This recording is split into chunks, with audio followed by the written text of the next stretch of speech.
एक बार की बात है।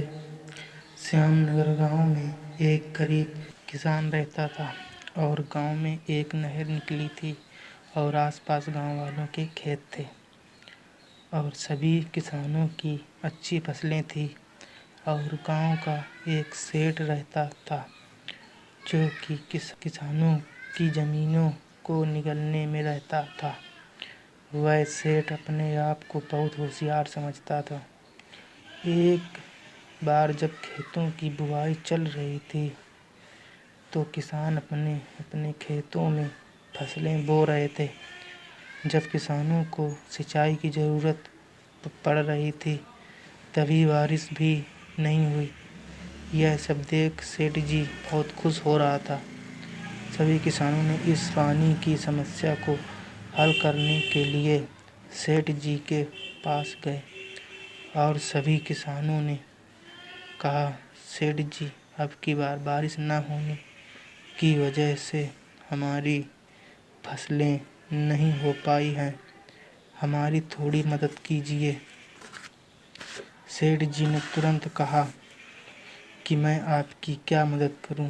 किसान बोले कि आप मुझे कुछ अनाज दे देते तो अच्छा रहता।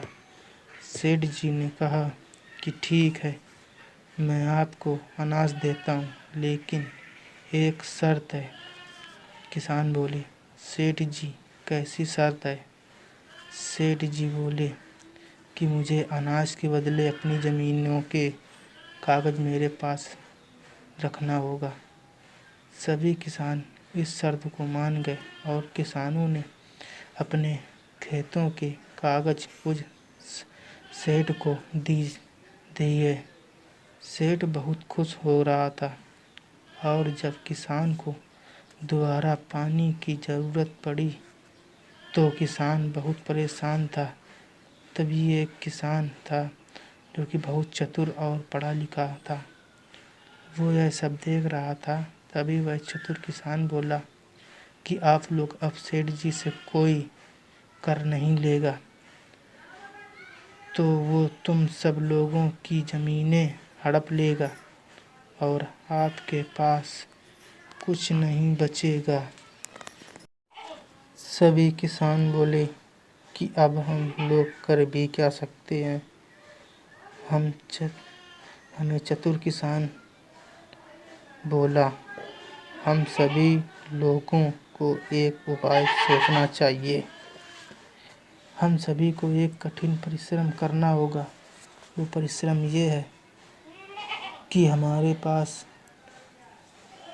एक गांव से नदी होकर निकली है, उसी में से अगर हम लोग उसमें एक रास्ता बना देते तो पानी की कमी दूर हो जाएगी।